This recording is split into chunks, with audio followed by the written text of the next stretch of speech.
If you've been told ChatGPT and AI are too complicated for us, you've been told a lie. Or maybe you're thinking ChatGPT and me, they don't go together in the same sentence. I'm here today to change all that for you. And our goal today is really about the foundations of ChatGPT for 2026 without any jargon, without any heavy duty technical stuff.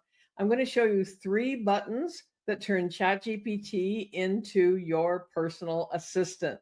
And what I want you to know is I put a similar aspect of what I'm doing today into a 13-page printable, downloadable guide, and it's free. So check the top of the description below so you can just watch now and print later. But this will be something that you can go back to, and it's absolutely free. It's my gift to you today. Let's start by taking a look at ChatGPT. So first of all, you need to have a ChatGPT account. And why should you even have one? Maybe you're wondering that. There's so many things you can do with ChatGPT, so many ways you can use this in your life, whether you want to have an online business, whether you're thinking about some kind of a side hustle, or whether you just want life to be easier, you want to have an easier kind of one-stop shopping sort of place where you can go and get information, learn new things, research, plan, get help with recipes, whatever it might be. You can do all of that and more with ChatGPT. So I really encourage you to not be left behind with this. And I would like to reassure you, it is not too late because I am 75. That means I was already in my 70s when I started learning about ChatGPT. And I can assure you, I had no specific technical background. I certainly didn't know anything about computers or programming in that sense. You don't have to know any of that to be able to use it effectively. If you can talk, if you can have a conversation, you can work with ChatGPT. Yes, you do need an internet connection and you do need some type of a computer, whether it's a laptop, a desktop. Yes, you can use your phone, and I do use that too, but primarily I work on my desktop. But even as I say that, I realize how often the phone is close at hand so that I can talk to ChatGPT, and I do mean talk, and I will tell you about that as well. And my husband, who is legally blind, he does not use a laptop. He does almost everything he does with ChatGPT from his phone. Okay. ChatGPT is changing all the time. And so, yeah, to keep up with it can be a big task. So, when you see all these things about AI and all these different tools, what I want to encourage you to do is start with one thing and get really good at it. And I would recommend that you start with ChatGPT because there's a lot of facets to what it can do for you. Whether you're using it on your phone, let me just get mine open to it here. You just get the app online. It's free at the App Store. I use an iPhone.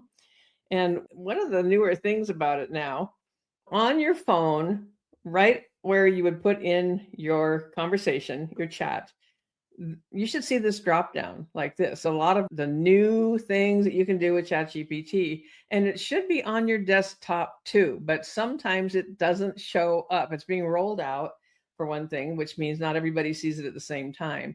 But you should be able to choose create an image, deep research, web search, study and learn. That's going to be something we're going to look at today. That's a really cool thing for learning a new concept.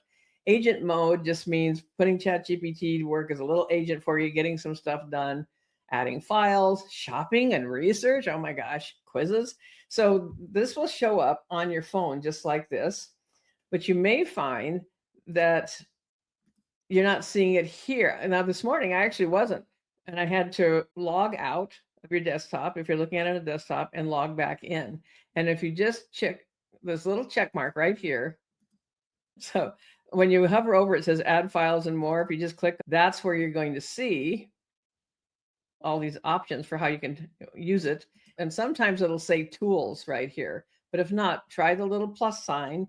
And if that doesn't show up on your desktop, then you can just ask it to do something in one of those modes. If it's missing, use the search box or hit the plus sign. You're not doing anything wrong. It's just that sometimes tech's just doing a little bit of catching up. And by the way, if you find today helpful to you, please remember to comment, to subscribe, to be notified whenever I'm posting on this channel. And let's show YouTube that we value real people talking about real content with real value. So I thought what would be helpful today then is to go on a little tour, whether you have the free account or the paid account, whether you're doing it on your desktop or on your phone. I would sign up on a desktop or a laptop, and then I would go to the App Store, and it's a free app to get ChatGPT for your phone also, because when I show you some of these things, you're going to realize how many times you might use it out in the wild, like at a plant nursery when you're looking at plants for your yard, or in the grocery store when you're trying to figure something out there. You're trying to figure out how much something is a pound, or what do you do with jackfruit when you're showing it to ChatGPT and saying, what can I do with this? There's so many ways to use it. Okay. Let's start with settings. And you're going to find settings down in this lower left corner. Now, up here, you see it says open sidebar. It looks like a little windowy thing. If you do that, it's going to show you all your conversations. I have a lot, and it'll show you your name down here in the lower left-hand side. But I like to keep it shut when I'm doing a training because it's distracting looking at all these things. So you can just close it. And here's where you would start a new chat, where you see the little pen. Here's where you can search chats that you've already had. And here's where you can create images. And oh, it's so awesome what's happening now with ChatGPT with that. So if you have your sidebar closed, you're not going to see all those other things, but just look for your little avatar down here at the bottom. It'll show you your name. Click on that. And then we're going to go where the little cog wheel is to settings. Now, there's a reason I want you to do this, because this is how you make ChatGPT really personal to you. This is how you create a relationship with it where it understands at some level who you are, remembers things about you, and you don't have to start from scratch every single time. It's like Groundhog Day, where you have to go through the whole thing all over again before you even begin the conversation. When you set this up, ChatGPT will be like, hey, how you doing, Tina? How you doing, Ron? And it'll remember who you are. So first of all, I like light appearance. So you can choose what you want here. I don't like a dark background. It's easier to read in light. You can choose your accent color. Mine's just set to default. I don't know why. I should have mine set for purple. Language, it'll auto detect whatever language that you're speaking. And here's a fun one, because we're going to talk a bit today about how you can use ChatGPT without typing. And if you want to be able to just have a really natural conversation with it, which I highly recommend, you can choose if you want it to speak back to you, which is what my husband does. He can't read any of this stuff on ChatGPT. I helped him set it all up in voice mode. So where it says voice and it says play, you can listen to the voice that you have set up. Now, if you click on the little down arrow here, this one says Vale. All of them are given very exotic, not really like an actual person name. And here's what Vale sounds like. If there's anything you need, please don't hesitate to let me know. Pick whatever one is least obnoxious to you. Here's Arbor. And you see now it says Arbor, and we play. Hi, glad to meet you. I think we're going to do great work together. Some of these are just a little too perky for me. Hey, what's up? Feel free to ask me about anything that's on your mind. It's kind of like talking to one of your grandkids. Here's Juniper. Hey there. I've got a really great feeling about us teaming up. How can I jump in and help? So you choose the voice that you want. I'm going to go back to Vale. You can change it anytime, and you don't have to use it if you don't want, but I would turn it on so you can. Now let's look at personalization. This is one that is really fun to fiddle with. And so right now mine's all set to the default, but so warm is the default. If you click on the arrow, you could have it less or more friendly. Mine's friendly enough as it is. Thank you very much. Less is professional and factual. If I wanted that, I'd just go and talk to a banker or something like that every day. So enthusiastic, and you can have more or less of that. Now, custom instructions. This is really important, because what happens in custom instructions is you can set it to how you want it to talk to you. Okay. And I want a conversational tone. I've told you can call me Tina. I want it to write in a natural way for spoken dialogue. These are my custom instructions for ChatGPT. I've told it can challenge me, correct me, and even contradict me when necessary. I don't want a yes person with ChatGPT. I don't want it just placating me and patting me on the head. I want it to challenge me and give me new ways to look at something. Then you have your about you. So my nickname, Tina, and my occupation. I shift mindset at subconscious levels using ChatGPT, whatever you do. And then more about you. And so I gave it some of my backstory. And so I do have memory turned on. So this is where you manage memory. It can access that and reference it in a conversation with you, just like talking to an actual person that you sat down to lunch with. I have code turned off. I don't do anything with code. I don't need it to do anything with code for me. So I have that turned off, but I have it turned on that it can search the internet. So this is a really important aspect of setting up your ChatGPT so that it remembers you and understands you. Think of it like a digital filing cabinet. And all you have to do is turn that on and tell it once that you love gardening or have 4 grandkids, and it's going to remember. It's not going to forget that. And it may reference that in conversations that you have. So when we talk about modes, how are you going to use ChatGPT? You can ask it anything. And that little plus sign, for example, I'm going to show you a conversation I already had with it, a learning prompt creation, right? First of all, we're operating in ChatGPT 5.2. That is the most recent model within a short time ago. They quickly went from 5.1 to 5.2.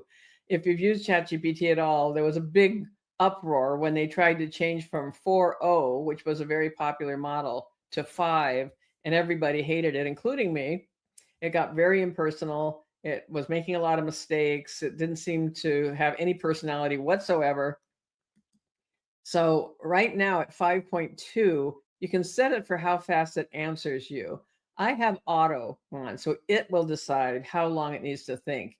All you have to do is click on what you want. And so here's the beginning of the prompt, the over 50 online learning master prompt using instructional design, informed human first. So I asked it to make me a master prompt for anything I might want to learn about, and copy and paste this anytime you want to learn something new. So the first thing is when you get a prompt like this, save it somewhere. I use Google Docs, I use Word. You might have another, like a notes program, but copy and paste the prompt in a place where you can find it, label it so you know what it is. Here's the prompt. I want to learn topic. And whenever you see brackets like this in a prompt, that means fill in your specifics. So if I want to learn basket weaving, I want to learn how to grow amazing tomatoes, I want to learn how to knit, I want to learn how to potty train my dog, I want to learn how to make homemade pasta, I want to learn how to have an online program. Whatever it is, you would just put it in those brackets. Please teach this to me as if I'm over 50 and learning online. Start by telling me what this is, what it helps me do, why it's useful in real life. Break the learning into clear, numbered steps in the right order. And so as you see this whole entire prompt and what it's doing, and at the end, give me a short plain language recap.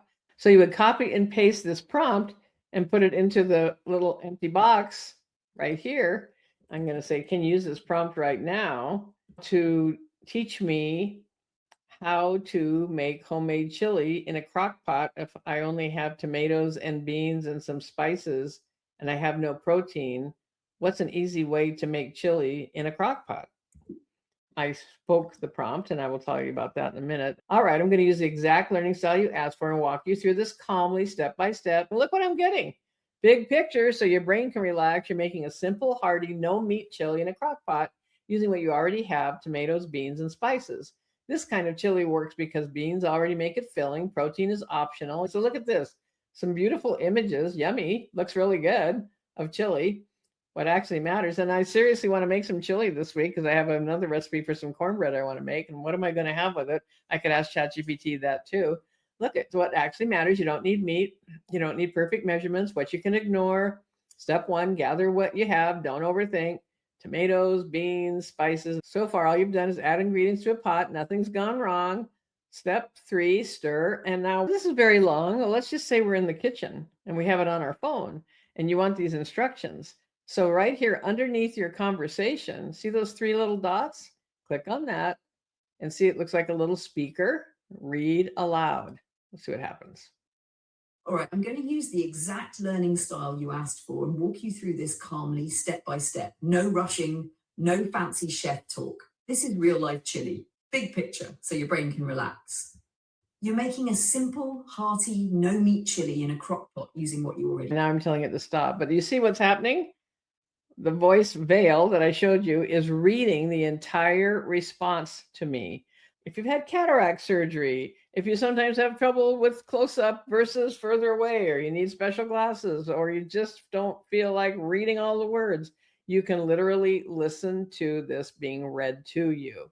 And then if you said, I would love to have all of this and keep it, see these 2 little guys here, these overlapping squares? If you hover over it, you see it says copy. And then you see a check mark that shows it's been copied. And then all you need to do is paste into a Word document, Google Doc, notes, whatever it might be. and this entire conversation will be pasted in there for you. And this is just another way that you can use this learning style. And remember, if you don't find the little learning style designation, just tell it, I want you to use learning style to teach me this. And so you can ask for the learning plan. It could be anything from genealogy to healthy cooking to a business related thing, whatever it might be. And remember, you can get the free guide that's going to walk you through some of these things, the very basic aspects of how it talks and that type of thing. We're covering more here today.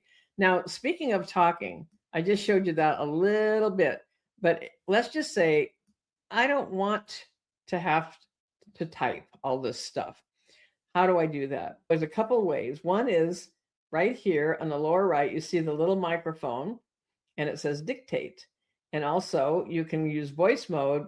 I prefer dictate. So now we have it on. And as you see, as I'm speaking, you're seeing these little sound bars come in here. So ChatGPT, I think this is really great. I'd also like you to make some suggestions for this recipe of accompaniments. So I was thinking about having cornbread. I've got a recipe that has actual corn in cornbread and chilies. I was thinking that would be pretty good. But what else besides cornbread would you think was a good plan? Then we hit the little check mark. Don't hit the X, because if you hit the X, the whole conversation is going to disappear. But when you hit the little check mark, here's everything I just said. And we still have to send it. So you're going to hit the purple arrow, or the whatever color your arrow is. Yes, we're definitely on now. And you're right. This chili is asking for a few good sidekicks. Oh my gosh, look at this. Look how delicious that looks. And so here's giving it some ideas. Look at all these options. Simple green salad, sliced avocado with salt. That's on my list. I love that. Actually, we have avocados right now. I hadn't really thought about it. And again, oh, you would like to hear this read to me. So I'm going to do read aloud. Yes, we're definitely on now. And you're right, this chili is asking for a few good sidekicks, not a whole production. See how easy that is? So you can talk and have it read aloud. Now there's one more aspect of the talking, and that is use voice mode. Now this one said dictate. So you're just flat out saying what you want to say and then sending it as written prompt. Dictate is a whole different thing from voice mode. Voice mode, we're going to have a conversation, and here's how it works. Click on it. Okay, so this looks really good. Are there any other additions that you think I might need for this? Honestly, I think you're all set. You've got your chili simmering, you've got that cornbread plan, And a couple of easy toppings or sides to throw in the mix. You don't need to add anything else unless you feel like it. So bottom line, you're in great shape. Wait, hang on. Before you go any further, I've got some Irish butter. And so I love butter. And I was thinking about using the Irish butter on the cornbread. Can you describe what is that dimension actually that it's adding if I have some Irish butter on a warm cornbread that goes with that homemade chili? How would you describe that? Absolutely. Let's talk about that delicious Irish butter touch. So when you add that Irish butter onto your warm cornbread, you're basically adding a layer of rich, creamy goodness. It's like you're giving the cornbread a little extra depth and a kind of luxurious feel. It's that combination of the butter's silky texture melting into the crumbly cornbread that just makes each bite a little more comforting. Oh my gosh, please, you're going to have to stop. I'm getting so hungry just listening to this. So thank you very much. You've given me a lot of great ideas. I think I'm good. You've got it. I'll hit the pause on the food talk before we turn this into a cooking show. And so then I hit end and our conversation stopped. I'm just curious what you're thinking about this at this point. I hope you'll put some comments here. Is this giving you some ideas? Because when you use that voice mode, it's just like talking to a neighbor or a friend. You can interrupt it. It can interrupt you, all of these things. And it's pretty darn good. I hope this is giving you some ideas about how to do this. Now I'm back here because I want to show you on your phone. Also, let's just say you're using this as a mobile. This might be a little harder to see. Let's close that. So remember I showed you, let's see if I can get it so you can read it. There we go. The deep research and all those things. Look right there. See that camera right there? This is another amazing thing you can do with ChatGPT, and why you want the app on your phone. Because when you hit that little button, it's now showing, oh, who's that? There we go. It's showing me to ChatGPT, but I'm showing you can show ChatGPT anything on your phone. and say, what is this? I'm sending it as a photo. And now on my phone, I'm hitting the microphone. Can you tell me what in this photo? Can you just describe it in a very vivid way for me right now? And hit the arrow. It's transcribing what I just said.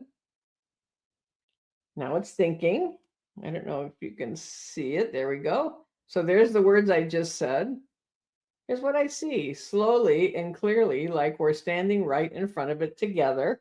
And it's telling me everything it just saw. It's describing it in full detail, what I held up. Okay, so you could be at the nursery, and we have done this. This plant looks interesting. I wonder if it would grow in our zone here in Tucson because we get some freezing nights. And so you can show the plant to ChatGPT and say, would this grow in our zone? Or you can say, here's my address. What is my zone? And ours is 9 as far as planting, and it will answer you. And all the things you do on your phone are also going to appear on your desktop. That's the other really cool thing, that you're going to find whatever you're doing, you're going to be able to then see it later on your desktop. And a lot of people don't realize that. When you use ChatGPT on your phone, it's 24/7 tech support in your pocket, 24/7 assistant, and anything that you're doing that you can show it with your phone. We've shown it stuff in the car, and we were having an issue with something. I showed it something that was showing up on the dash. It told me what it probably was. We got it taken care of right away. And it's just almost nothing it can't answer for you. And so I'm planning to do another video about this where I'm going to talk to you about how you can use it in chef mode and how you can take a photo and save as much as $100 a week on your groceries. So that is the thing. There's so many ways to use ChatGPT. Just from this, you now have a solid 2026 foundation. You're in control. Remember, we lead the way with ChatGPT or any AI. It's the human first. ChatGPT is there to help us. And that's the way to think of this. And all you have to do is be able to have a regular conversation. You don't have to have fancy prompts, though I will give you some to get you started. And in the mini training, it's your fast start guide for ChatGPT. You can download it right down below. It's absolutely free. And it will trigger a 15-part email series that I'm going to send you with a couple of tips each day and a prompt that you can use. You can use all these things immediately. Just copy and paste them into ChatGPT. You're not going to break it. And these are just starting points. And I encourage you to go beyond them. And here's one last tip. Whenever you're talking to ChatGPT, you can say this: what else do you need from me? Please let me know if there's anything else that you need to know. Ask it to ask you what else it needs. And that will expand the quality of your answers so much. So look for the link I've pinned in the comments also to grab your prompts. I hope this was helpful to you. Remember, I didn't start using ChatGPT until I was already in my 70s. It's not too late. We're not done yet, because it's never too late. And this could open a whole new world for you. I have so much more to share with you about ChatGPT. Please put in the comments what else you'd like to know about ChatGPT. I'll do my very best to answer that for you in another video. And until next time, this is Tina Lorenz, and I will be talking to you again soon. Bye for now.